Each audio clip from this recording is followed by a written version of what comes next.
the sound of the bedroom door knocking hard again. It was 3 in the morning, and I was only 10 years old, but I already knew that when Dad came out like this, in the middle of the morning, Mom was going to cry until dawn. The noise of his steps through the corridor was always the same, heavy, annoyed, as if he was angry with something I couldn't understand. I lay on my bed, holding my breath, pretending to sleep as I heard every movement of it down the stairs. The garage door ranju, the car called, and then that sound I hated most in the world, the wheels singing on the wet asphalt, taking my father away from home. Again. After that, the silence always came, a heavy silence, full of things not said. I couldn't sleep anymore. I never got it when that happened, and it happened at least twice a week, sometimes more. I got up slowly from the bed, stepping lightly on the cold floor. Our house was small, and any noise echoed through the corridors. I walked to my mother's bedroom door, which was ajar as it was always when Dad wasn't at home. The lamplight was on. She was sitting on the edge of the bed, still in a light pink nightgown,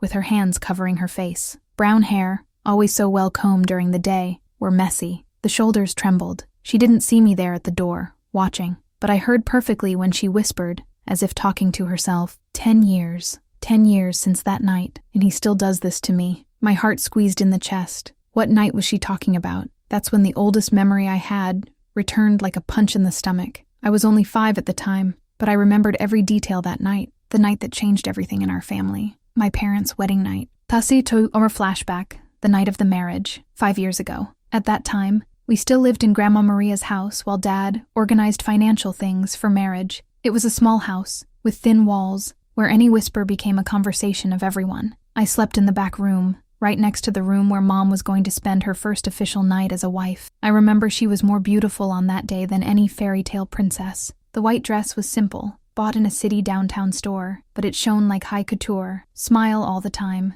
Even when I heard the cochichos of the neighbors, Ana was smart. I heard Dona Carmen speak softly to Grandma in the kitchen. You got a man with money, with its own car, even more being single mother. Shut up, Carmen, Grandma replied dry. My daughter deserves to be happy. Of course deserves, Maria. I'm just saying she was lucky. Roberto is a good party. Mom pretended not to hear, but I saw how she bit her lower lip and how her eyes got a little less bright. She always did that when she felt hurt, but she didn't want to show. The party was small, very small. Mom had dreamed of something bigger since she was a child. She told me that sometimes when she brushed my hair before bed. I wanted a band, with many guests, with a 3-story cake. But Dad said, simple marriage is marriage that works, and big party is unnecessary ostentation. She agreed, as she always agreed with everything he said. The ceremony was at the registry office in the morning, and the party was in the backyard of Grandma in the afternoon, some 20 people at most. I wore my Sunday pink dress and stayed all the time stuck to Mom's skirt,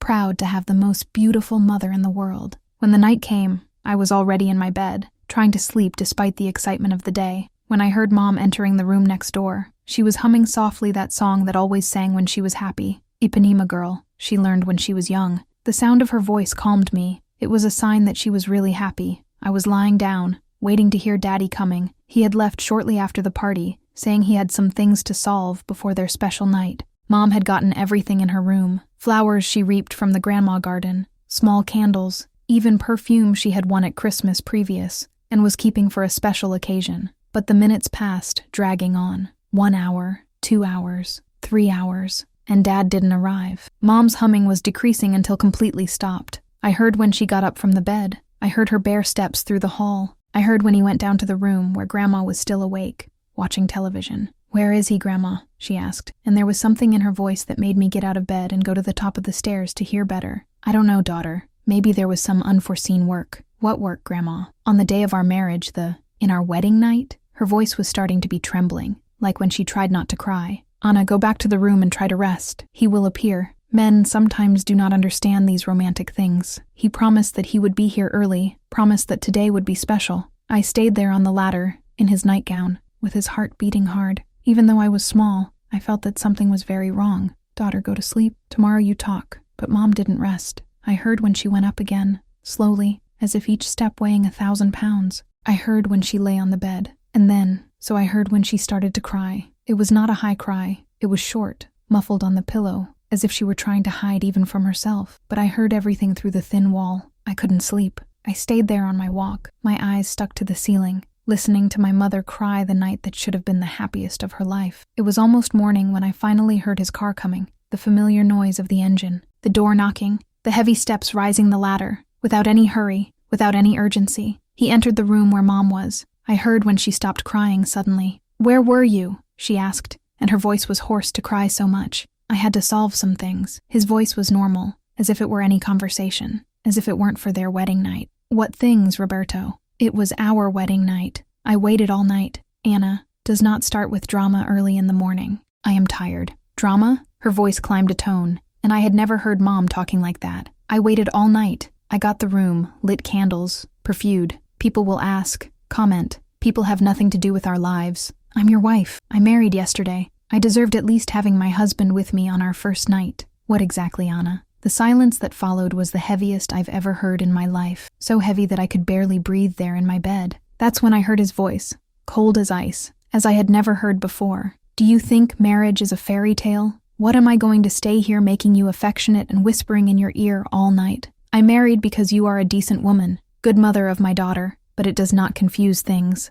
I felt my stomach turn. Even small, I knew those words were cruel. "Roberto, I thought, I have commitments, Anna. Important business. Things you don't understand why you don't have enough study. The marriage was just to formalize our situation, to give the girl a stability, nothing more than that. And me? What am I for you then? You are my daughter's mother, owner of my house. It will take care of things inside as I solve the outside. Isn't that enough?" I heard Mom sob. "I thought you would love me." Dad laughed. He laughed in a bitter, mocking way, which made me feel cold in the belly I had never felt before. "Love, Anna, for the sake of God. You are a good woman, organized.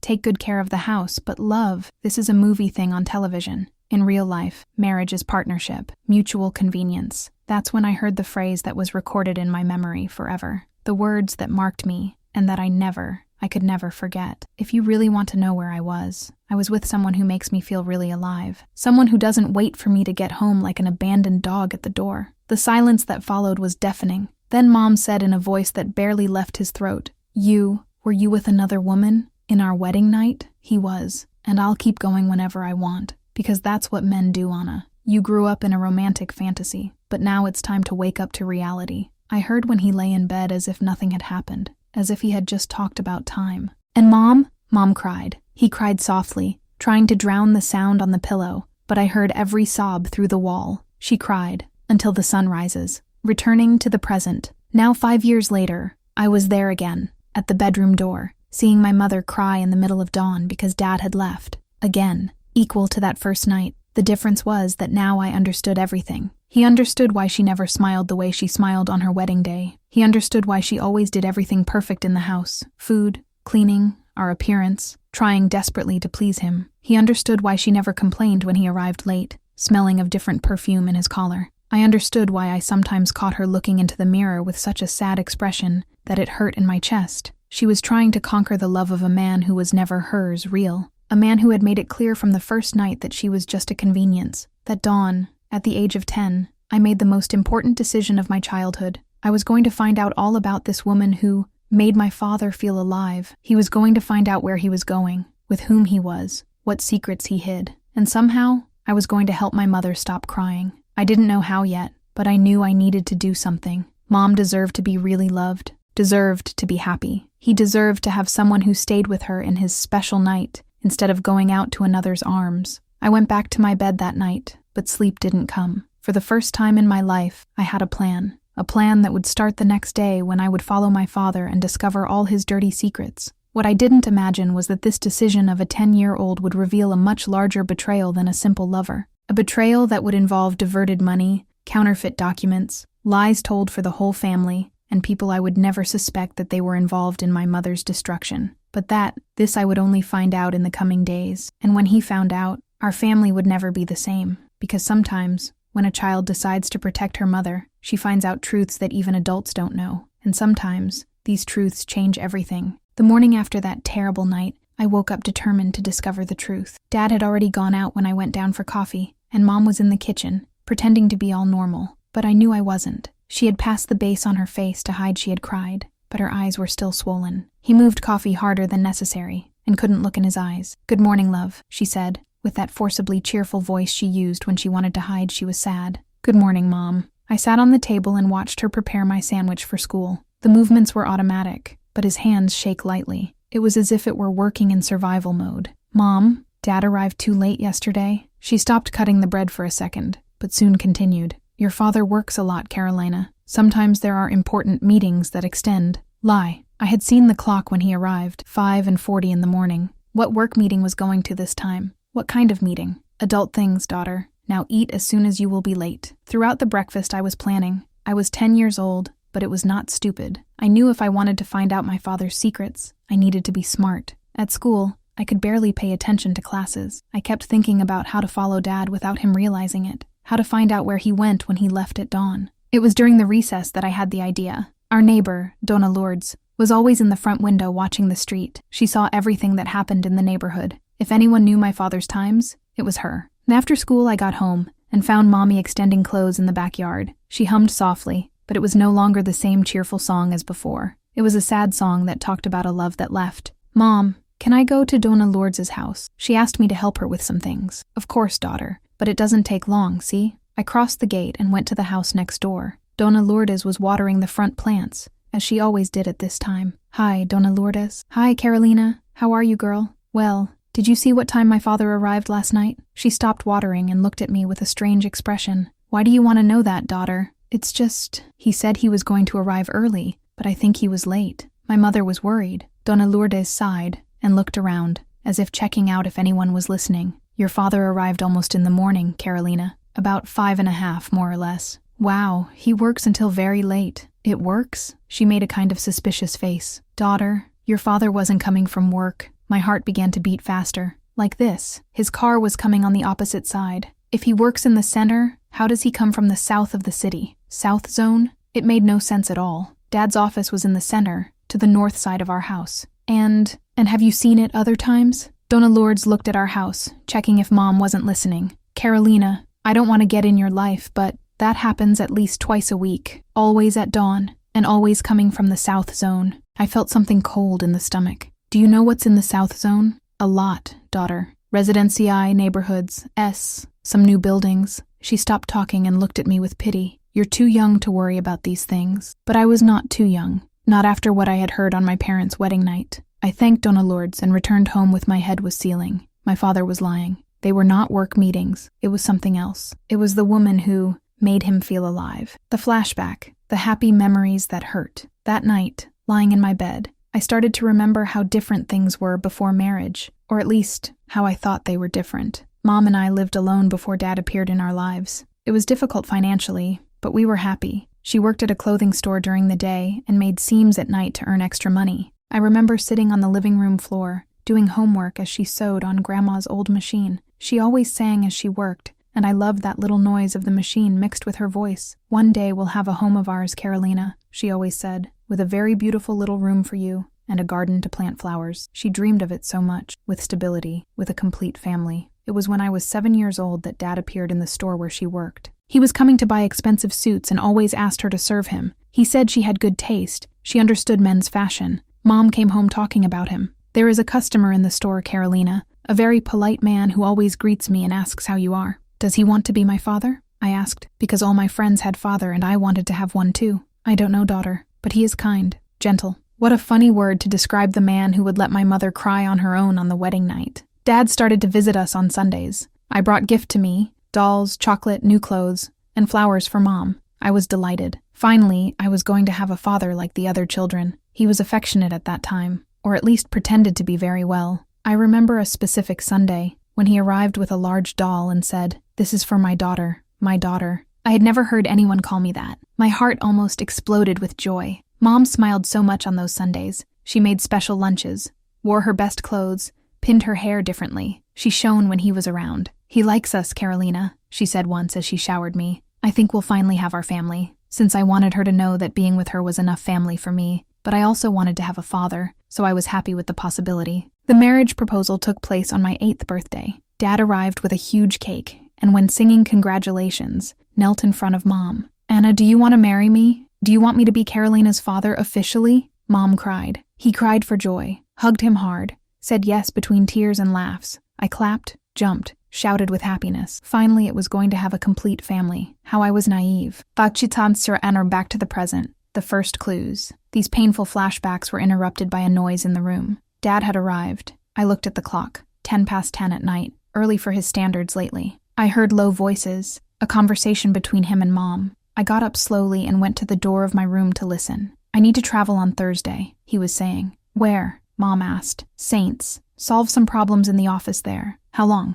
"About 3 days, maybe a week." Mom didn't answer anything, but I felt her sadness from above. "Prepare my things, Anna, and don't keep doing an ugly face. It's work." "I'm not making an ugly face, Roberto." "Yes, it is. Get these mornings every time I travel." "I travel?" Since when did he travel so much? I started to remember. Last month he had traveled twice. In the previous one, too. Always to solve problems in other offices. "I'm just tired," Mom said softly. "Tired of what, Anna? You do nothing all day besides taking care of the house." I felt angry to go up my chest. How could he speak like this? Mom woke up at 5 in the morning, made coffee, got the house, took care of me, cooked, washing clothes, passed, sewed to earn extra money. "You're right," she answered, and I almost got down to scream at him. "Sorry." He climbed to their room. Mom stayed in the room, probably getting his things to the trip. That's when I had an idea. On Thursday, when he went out for this supposed trip, I was going to investigate his room, search for clues, something that helped me to tend to where he really went when he left home. The Thursday, the great discovery. Dad went out early before I woke up to go to school. Mom was sad all day, as she always stayed when he traveled. "Mom, can I sleep on your bed tonight?" I asked at dinner time. "Of course, daughter. It will be good to have company." Perfect. It was exactly what I needed to execute my plan. I waited for her to sleep, and then I got up slowly. I went to the small closet that Dad had in the room. He always left some things there. Documents, old wallets, work papers. I opened the first drawer, clothes. Second drawer, belts and ties. Third drawer, bingo. There was a black leather paste I had never seen before. Inside her, I found things that made my world turn upside down. First, a different wallet, with documents I didn't recognize. The name was my father, but the address was different. An address in the south of the city. Second, photos. Several pictures of him with a blonde woman, about 30, always embraced. In some, they were in a house I didn't know. In others, in an elegant restaurant. In one of them, they were kissing. Third, receipts. Receipts of an apartment in the south, rental on his behalf. Fourth, a small schedule with notes. Tuesday, apartment. Friday, dinner with L. Saturday, L. Shopping. L. The woman of the photos was called L. But what made me more shocked was what I found at the bottom of the folder. A document that seemed official. A roll that spoke about separation of goods and prenuptial agreement. And in the end, my mother's signature. But Mom had never told me about any agreement. And for the date, she had signed this a week before the wedding. But worst of all was on a separate sheet, with my father's lyrics. "Anna can't know about the apartment. If you find out, I can lose the girl's guard, and she may want half of my assets. The agreement she signed guarantees that if there is separation by betrayal, she leaves with nothing. She will never imagine that betrayal is mine." I felt as if I had punched my stomach. My father not only betrayed my mother, he had made her sign a document that would hurt her if they separated. And on top of that, he had planned it since before the marriage. Mom had been fooled from day one. I put everything back exactly as it was, and went back to bed, but I couldn't sleep. Now I knew the truth. It had evidence, but what could a 10-year-old girl do with such heavy information? How could I tell my mother that all her life was a lie without completely destroying her heart? And most importantly, how could I use this information to help you? Because one thing was clear. Mom needed to know the truth, but I needed a plan that not only revealed my father's lies, but also protected my mother from being harmed by that damn document she had signed unknowingly. The next morning, when I woke up next to my mother, who still slept with dry tears on her face, I knew exactly what I needed to do. First, I needed help from someone who understood laws. Second, I needed to gather more evidence. And third, I needed to find a way to do it all without Dad suspiciously. The game had changed. Now it was no longer a curious girl wanting to help her mother. Now she was a daughter struggling to save her mother from a trap that lasted years. 2 weeks after discovering my father's secrets, I still didn't have the courage to tell Mom. How does a 10-year-old girl explain to her own mother that her whole life is a lie? But fate resolved for me. It was on a Tuesday, when I arrived from school early because the teacher had been sick. I heard altered voices from the room. I recognized Dad's voice, but there were other people there, voices that I didn't expect to hear in our house. I hid behind the kitchen door, and what I saw left me with trembling legs. Dad was sitting on the couch with a serious expression I rarely saw. On the other side, my mother looked small in the armchair, with her hands shaking on her lap, and standing, dominating the room with its intimidating presence, were his parents, Grandpa Roberto and Grandma Conceição. Anna, you need to understand that this situation cannot continue, Grandma Conceição was saying, with that firm, cold voice she used when she wanted to give orders. What situation? Mom asked, confused. Don't make a misunderstanding. Roberto has interfered. We know what you've been up to our son's back. My heart stopped. What were they talking about? I don't understand, Mom repeated, and her voice was getting lower, as she always happened when she felt cornered. Of course you understand, Dad said for the first time, and his tone was of those who had already decided to be cruel. Anna, there were several people who saw you. Where did you see me? Doing what? No need to pretend, woman. Grandma Conceição hit the bag on the table tightly. You were seen leaving a motel in the south of the city, with another man. I felt like the floor was disappeared under my feet. Mom took her hand to her chest, as if he had shot. This is a lie. I would never do such a thing. Lie? Dad rose from the couch. Anna, do you think we are dumb? We have photographs. Did he have photographs? How was this possible if he cheated on him? That's when Grandpa Roberto took an envelope from his jacket pocket and threw it on the coffee table. Some photos spread. Mom took one of them with trembling hands and saw when her face went white as a paper. Roberto, this is not me, she whispered. How are you not? Grandma Conceição laughed with contempt. Do you see something wrong with your eyes, Anna? Mom took another picture, then another. The tears began to go down the face. Roberto, look good at these photos. This woman is not me. The hair is different, the face. I swear to God that it is not me. Anna, stop this clowning, Dad said, but there was something in his tone that sounded fake me. You were caught. It takes over at once. I didn't go. For the first time in my life, I heard my mother scream. This woman is not me. Grandpa Roberto hit the fist on the table. Don't shout at our son, you slut. The word echoed through the room like a slap. Mom was silent, but the tears have not stopped falling. Roberto, she begged, looking at her husband. You have known me for 5 years. You know I would never do this to you. Please look right at these photos. I already looked enough, he answered coldly. And honestly, Anna, you disappointed me. After all I did for you, for your daughter, everything you did for us, her voice was getting weaker. Roberto, I love you. I dedicated my whole life to this family. Dedicated? Grandma Conceição laughed, scorned. Anna, you are a self-interested who took advantage of my son's kindness, and now it still cheats on him with anyone out there. This is not true. The photos don't lie, Dad said, crossing his arms. It was at this moment that something clicked on my head of 10 years. The photos I had seen in my father's folder were his with his lover, a blonde woman, and now were they accusing Mom with other photos? Something was very wrong. Roberto, please. Mom got up and tried to approach him. Let's talk alone. You know I never— Don't touch me, he pushed her brutally. I don't want your dirty hands to touch me. Mom staggered back as if he had taken a physical punch. Do you see, son? Grandma Conceição said as if Mom wasn't there. I always knew that this woman was no good. Single mother, no family of value, without study. It's my fault, Grandpa Roberto added. I should have insisted more so you don't marry her. You're talking about me like I'm not here, Mom said, and there was a dignified dignity in her voice that my heart broke me. You better get used to it, Dad said raw, because after that, you'll be really alone. And what do you want from me? She asked. We want you to take over your betrayal and ask for divorce. Grandpa Roberto went straight to the point, without asking for anything, without trying to take half of Roberto's assets, without creating confusion. And Carolina? The girl is with me, of course. Dad said he was obvious. Do you think I'll let my daughter be raised by an adulterer? At that moment, I wanted to run to the living room and shout that they were lying, that the one who betrayed him, that I had the tests. But something held me there, paralyzed, listening to the trap being closed around my mother. Roberto, Mom tried one last time. Look at my eye. Look at my eye and tell me if you really believe I did it. There was a long silence. For a second I thought Dad would realize that he was being unfair, but he looked into her eyes and said,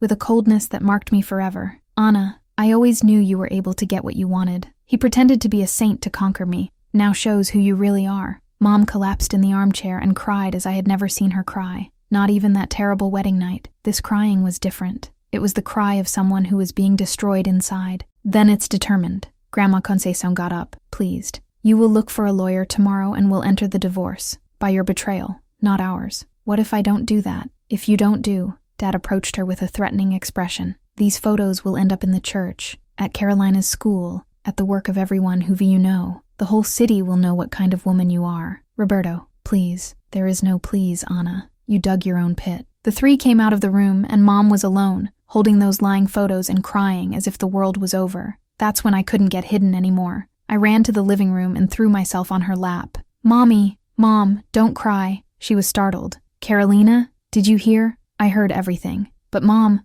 I know you never did that. She hugged me hard, and I felt like her whole body trembled. My daughter, what am I going to do? Mom, I need to tell you something very important. She looked at me with red eyes from crying so much. What is it, love? These photos, they are not yours, right? They are not, Carolina. I swear to God that they are not. I know they are not, because I know who really betrays in this house. Mom looked at me confused. Like this, that's when I made the hardest decision of my childhood. I took a deep breath and said, Mom, Dad has a lover, and he has pictures with her hidden in the room, and he has an apartment in the South Zone where he takes this woman. She looked at me like I had spoken in another language. Carolina, I saw the photos, Mom. I saw the documents. I know where he goes when he says he's working late. My daughter, are you sure what you're talking about? I have, and there is one more thing. They made you sign a roll before the wedding that says that if you separate because of your betrayal, you don't earn anything. But if it is his betrayal. Mom was silent, processing everything I was talking about. Where did you see these things, Carolina? In the black folder he keeps in the closet. It has everything there. She got up slowly, took me by the hand, and we climbed together to the room. With her hands still shaking, she opened the closet and sought the folder I had described. When she saw Daddy's photos with the blonde woman, when she read the receipts of the apartment, when she found that damn roll with her own words written by his fist, she sat on the floor and cried again. But this time, it was a different cry. It was the cry of someone who finally understood that he had been deceived for years. My daughter, she told me, pulling me to a hug. Now I need your help. Why, Mom? To show everyone who really is the liar in this story. It was at this moment that I saw a glow in my mother's eyes that I hadn't seen for a long time. It was no longer despair or sadness. It was determination. And it was also at this moment that I heard the front door open. Dad had come back. Anna, he shouted down there. I hope you're already thinking about what you need to do tomorrow. Mom looked me in the eye and whispered, Carolina, our life is about to change completely. Are you prepared? I held her hand and said, I'm Mom. Let's show everyone who he really is. But what none of us imagined was that Dad and his grandparents had an even more cruel plan prepared for the next day. A plan that would involve school, church, neighbors, and a public humiliation that almost destroyed my mother forever. Almost. Because this time she was not alone. This time she had a 10-year-old daughter who knew all his secrets. And a 10-year-old daughter can be much more dangerous than any adult imagines. The next morning, I found that Dad and the in-laws were not kidding. Their plan to humiliate Mom was publicly more cruel than I imagined. I woke up with high voices in the room. When I went down, I found Mom sitting on the kitchen table, pale like a ghost, holding a paper in my hand. What is that, Mom? She looked at me with red eyes and said, Your father. He has already spread the fake photos to half the city. My stomach rolled. Like this? He sent the photos to the pastor of our church, to the director of his school, to the neighbors, and now that has come here. She showed me the roll. It was in subpoena for her to attend a family hearing at the home of my paternal grandparents on Sunday, where all known families would be present to decide the future of the situation. Now, Mom, this is frame. We have to show the truth. Carolina, who will believe a woman against an entire family? Against photographs? But we have his tests. The true photos. The receipts of the apartment. And do you think he didn't destroy everything after yesterday? I ran to their room. I opened the closet. The black paste was gone. I felt desperate taking over me. How we were dumb. We should have hidden the tests elsewhere. I ran back to the kitchen. They disappeared, right? Mom said without even looking at me. Mom, we can't give up. Carolina, I'm tired, daughter. Tired of fighting people who will always have more power than me. That's when I heard a bat went to the door. Mom and I looked at each other, tense. It was Donna Lourdes, our neighbor. Anna, can I come in? Mom opened the door, reluctant. Anna, I came here because I need to tell you something important. If you came to judge me, Donna Lourdes, please. Judge? Girl, I came here to help you. Mom looked at her surprised. Like this? Anna, I have known you for 5 years. I know what kind of person you are. And these photos your husband has been showing around, it's not yours. Are you sure? I'm absolutely sure. Because I know who the woman of the photos is. I felt my heart shoot. Who? It's Luciana, the office secretary where he works. She lived here in the neighborhood before moving to the south. Mom sat heavily in a chair. Are you sure that? Absolute certainty. What's more, several people here in the neighborhood know about his lover. Anna, we just never said anything because we didn't want to hurt you. Did you know? Anna, everyone knows that he leaves Dawn 2-3 times a week. Everyone knows he won't go to work at all. Donna Carmen even saw him several times entering a building in the South Zone with the Luciana. Mom started to cry, but it was a different cry. It was of anger. So why no one ever told me? Because we thought you knew.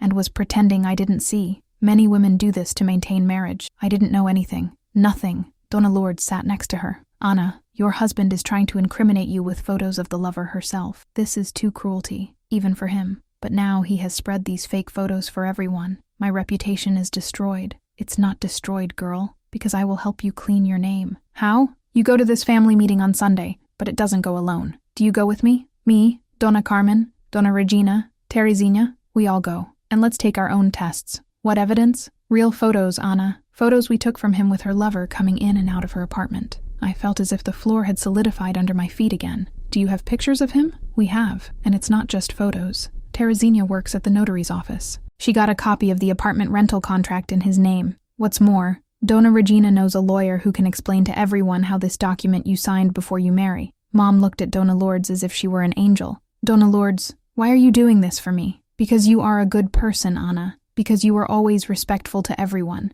And because no woman deserves to go through it. That's when I said, and because we won't let him destroy my mother with lies. Yisur Hasidadan Sunday, Truth Day. The family audience was going to be at my paternal grandparents' house, a large house in the city center. When we arrived, about 15 cars parked in front. My God, Mom whispered. There are a lot of people. Courage, Anna, Donna Lourdes said, getting out of the car with a folder full of documents. Today is the day of truth. We entered the house and found the main room full of people. Uncles and aunts I barely knew. Distant cousins, family friends. Even the church pastor was there. Dad was sitting in a chair in the center, with a victim face. The grandparents were in a prominent position, as if they were judges, and such false photos were scattered on a table for everyone to see. They arrived, Grandma Conceição said with contempt when she saw us. Mom seemed little close to all those people, but Donna Lourdes held her arm. Anna, Grandpa Roberto began, pretending solemnity. All here were called to witness your dishonor and for you to publicly assume your betrayal. I don't betray anyone, Mom said softly but firmly. The photos say otherwise,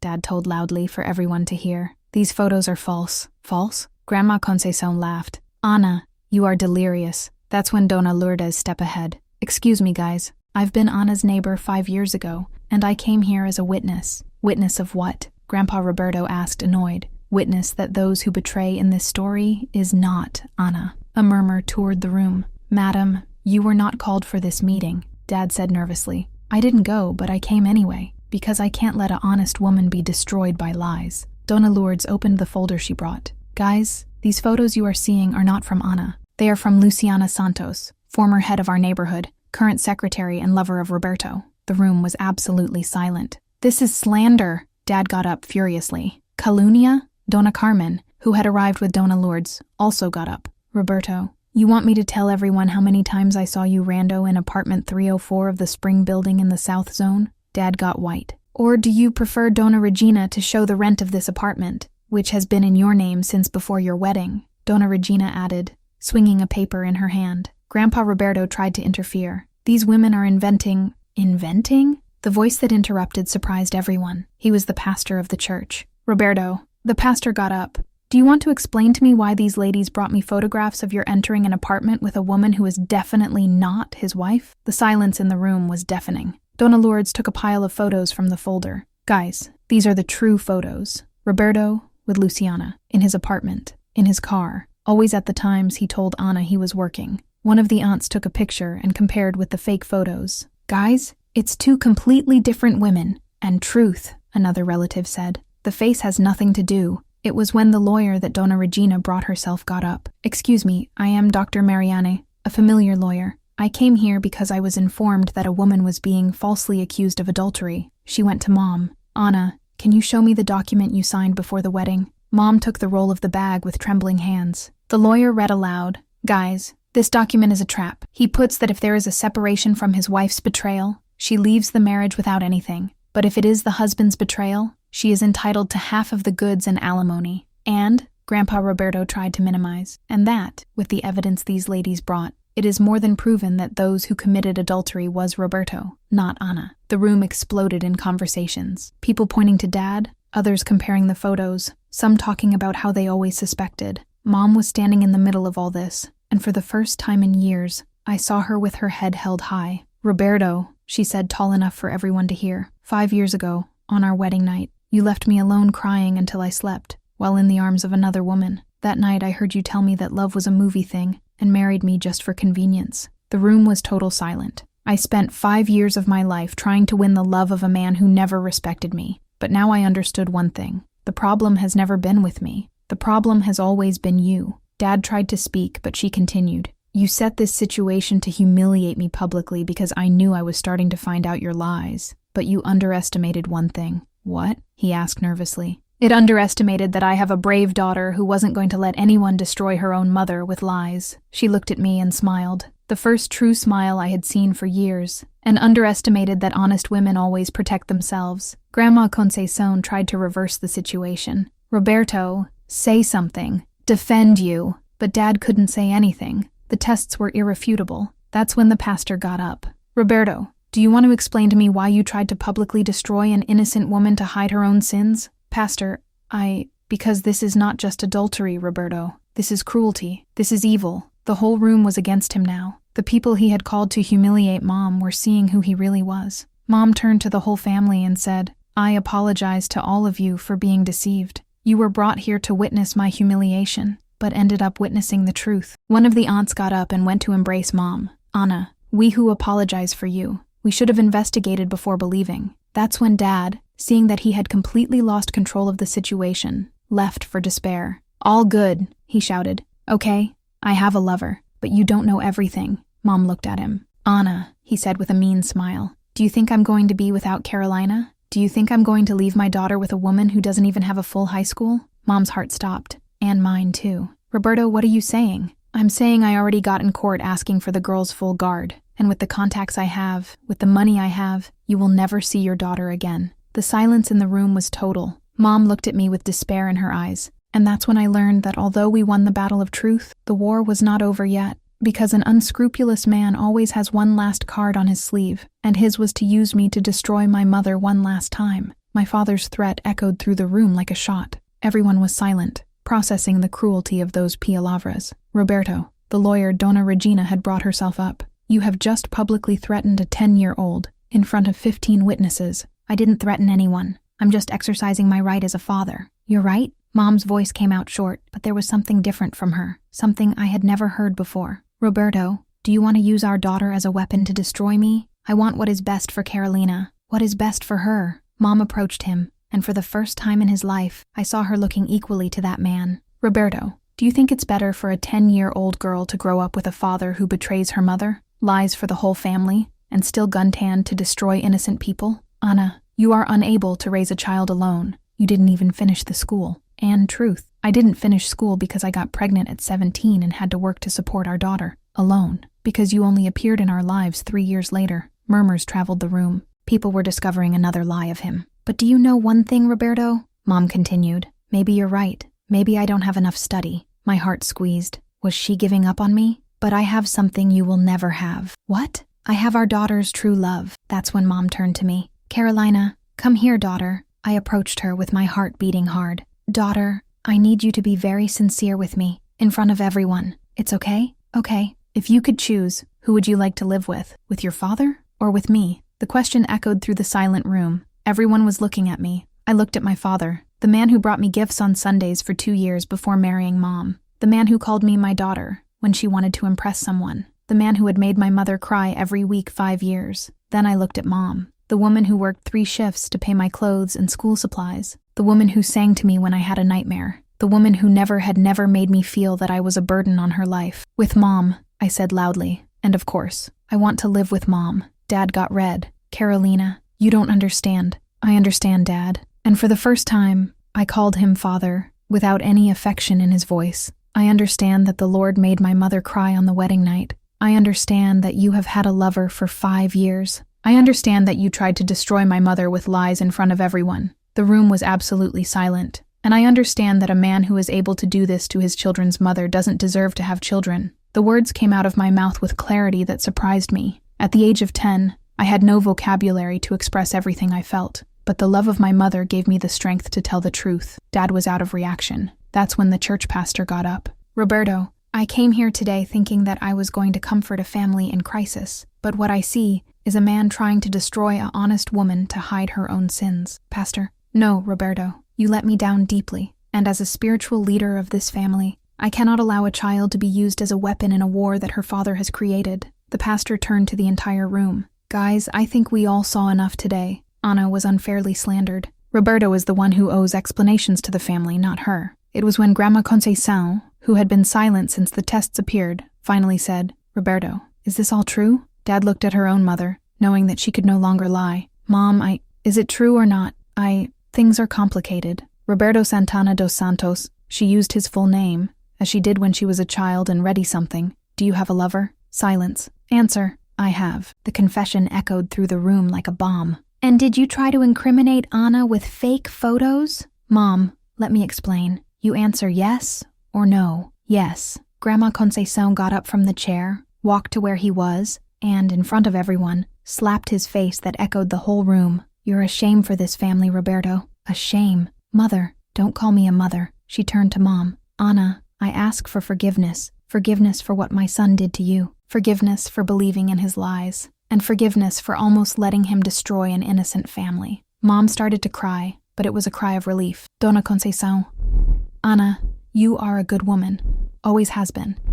And if my son couldn't value it, it's his problem, not yours." That's when the lawyer got up again.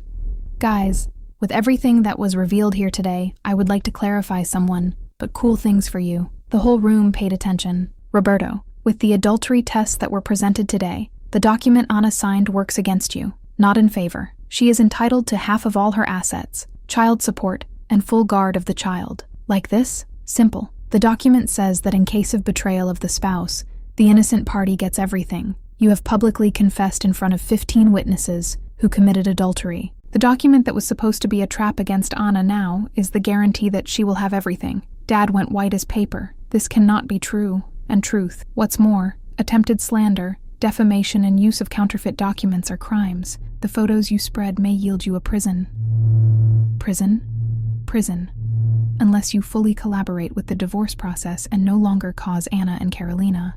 That's when Grandpa Roberto, who had been quiet for a long time, finally said, "Roberto, you will sign all the roles that this lawyer prepares, without discussion, Father, and you will leave this house today. I don't want to see you anymore until you learn to be a man." "Dad, you can't." "They can and go," Grandma Conceição added, "because a child who does this with an honest woman is not our child." 3 months later, I was sitting on the porch of our new house, taking hot chocolate with Mom on Sunday afternoon, when she asked me, "Carolina, do you regret something that happened?" I thought of the question. In 3 months, our lives had changed completely. Dad had signed all documents without protesting. Mom got the house where we lived, half of all his economies, the car, and a monthly pension for me until I was 18. He moved to a small apartment in the South Zone, probably the same where he carried the lover. We then knew, from the neighbors, that Luciana left him as soon as he found out that he had lost half of the heritage. Mom went back to study. He finished high school doing night supplementary and began a technical accounting course. He said he would never depend on any man to support his family. I kept going to the same school, and curiously, after the truth spread, people began to treat me with more respect, as if I was brave for helping Mom discover the truth. "No, Mother, I don't regret anything. Not even moving your father's things? Especially that is not." She smiled and messed up my hair. "You know it was the one who changed everything, right? Like this? Carolina, if you hadn't discovered those evidence, I would have believed it was really guilty. I would have signed the divorce without asking for anything. I would have lost you. I would have lost everything. But I couldn't let him do this to you, Mother. Why? Because you are the best person I know. And because..." I stopped talking, kind of awkwardly. "Why, daughter?" "Because I was just a girl when I heard what Dad did on her wedding night. But even though I was a child, I knew it was wrong. And I promised myself that one day I was going to help you be a real happy." Mom hugged me hard, and I felt some tears from her falling into my hair. "I'm happy, Carolina. For the first time in 5 years, I'm really happy." "How do you know?" "Because yesterday morning I woke up singing. And you have known how long I haven't woken up singing." "How much?" "Since our wedding night." We sat there, seeing the sunset, and for the first time in a long time, the silence of our house was a good silence. A silence of peace, not of fear. Today, 12 years later, I'm here, 22, telling this story, and I still feel a tightness in my heart when I remember everything we have been through. But it's a good tightening. Proud. Mom graduated in accounting, set up his own office, and today has 10 employees. She married again 2 years ago, with a man who treats her how she always deserved to be treated, who came home every day at the same time. That takes coffee in bed to her on Sunday. That makes her laugh loudly, the way I didn't see since I was too small. I graduated in law and work as a familiar lawyer. When someone asks me why I chose this area, I tell it a 10-year-old girl who taught me that sometimes children need to protect parents, not the other way around. And my father? Well, my father came out completely from our lives, never tried to contact again. We did by chance that you married a younger woman and have 2 young children. I sincerely hope he has learned to be a better husband for her. But if you didn't learn, I hope she has a brave daughter like I went. Because sometimes, when adults cannot protect themselves, children need to be is wise than age, and sometimes a 10-year-old girl can change the fate of an entire family, just for paying attention, just for believing that her mother deserved more, just for having the courage to fight a world of liars adults. If you are going through something similar, if your mother is being treated badly and you know something is wrong, trust your instinct. Seek help. Talk to someone you trust, because every mother deserves a daughter who fights for her, and every daughter deserves a mother who is really happy.